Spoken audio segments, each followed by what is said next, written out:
Hello. Welcome to Madrid. Welcome to the OGAE Spain Music On. Thank you. It's a pleasure.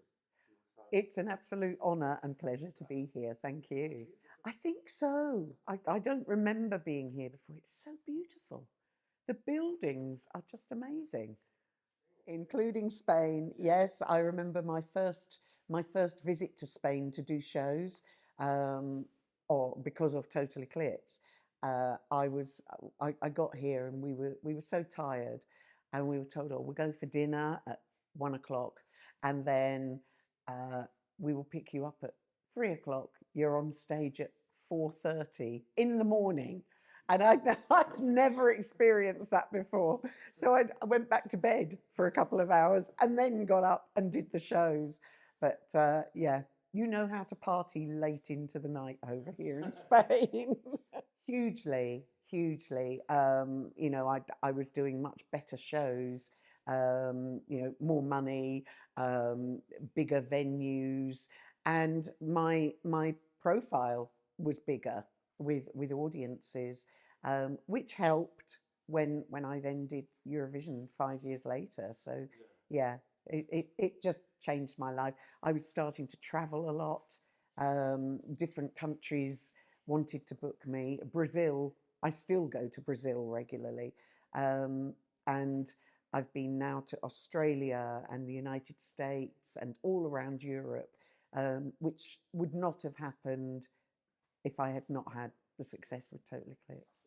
I was contacted by one of the writers who didn't know that I was a fan of Eurovision anyway, but we worked on the song and submitted it, and it went through lots of shortlists and ended up, as you say, the final 8 on radio, then the final 4 on television, and the audience voted us the winners quite substantially.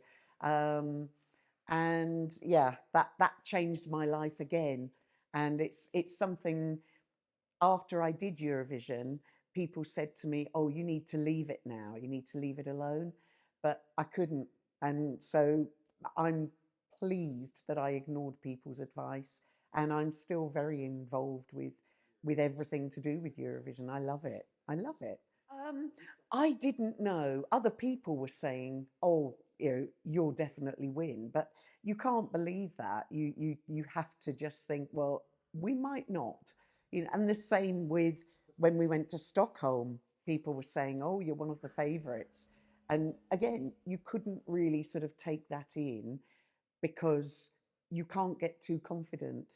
You mustn't get too confident. Luckily, we didn't get too confident because we didn't do that well.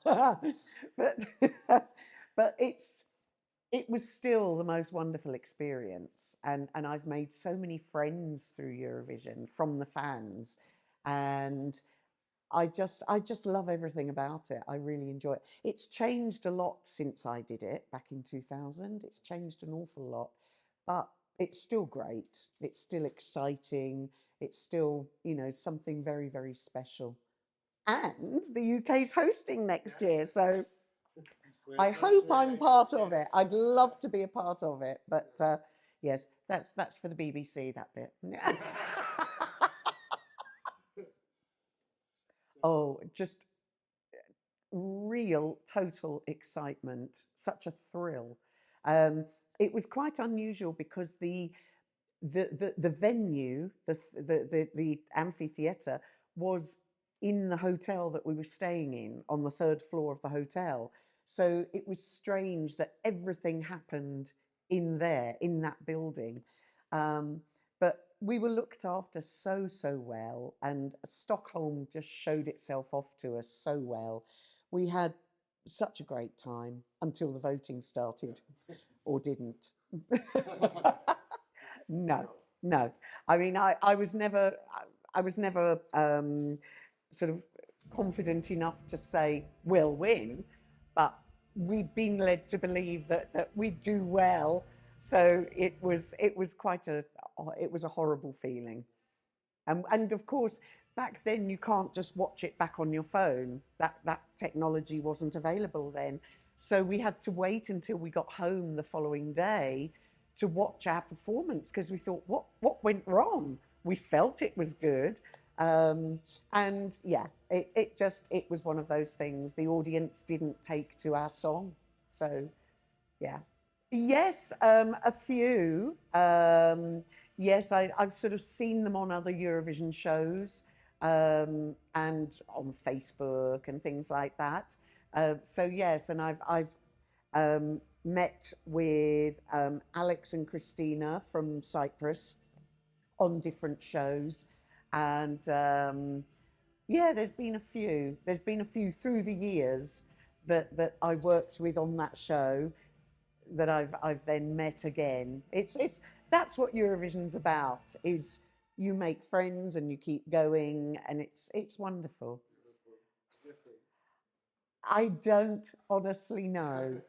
I've heard rumours Liverpool has already been chosen, but right at the beginning, when the UK announced it was going to host, Glasgow was the big front runner. I honestly don't know. I really don't. They're both a surprise to me. So either one, we'll be happy. We're very honoured to be hosting, and people are getting excited already. So I think, you know, hopefully the UK will really go for it and put on a great show for everybody.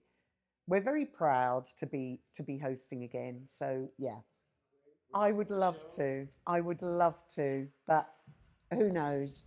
They know I'd love to. They know that I'm a huge fan.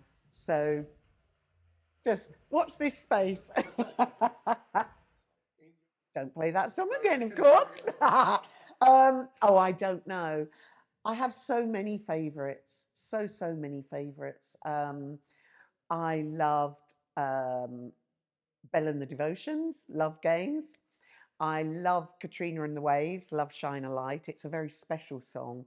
Um, oh gosh, Never Giving Up by Sweet Dreams.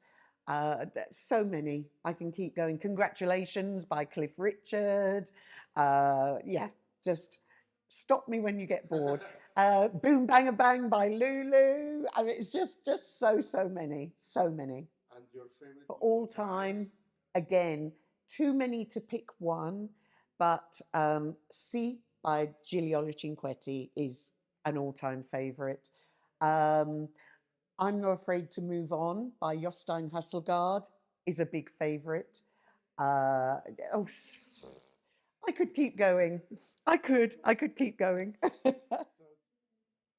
It is the network. It is the fact that the fans come from all over the world and make friends. They all know each other. They all get to know each other. And one of the things for me, which was slightly different last year, but usually, is that it's completely live singing. It's the only contest where all the vocals have to be live. I wish there was still the orchestra. I grew up with the years where there was a big orchestra backing everybody. I would love that to come back, but I understand that music, sort of today's modern music, doesn't quite work with that sort of sound. But I love the fact that the vocals always had to be live. As I say, it changed slightly last year. I hope they come back to live vocals.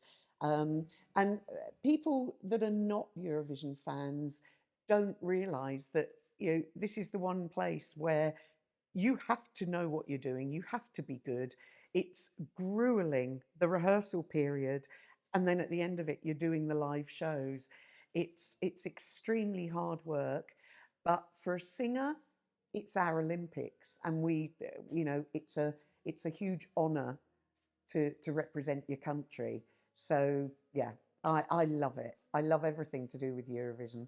The coming together of all those countries, and there's no fighting, there's no wars, there's no anything. Everybody supports everybody, and it's a lovely environment to be in.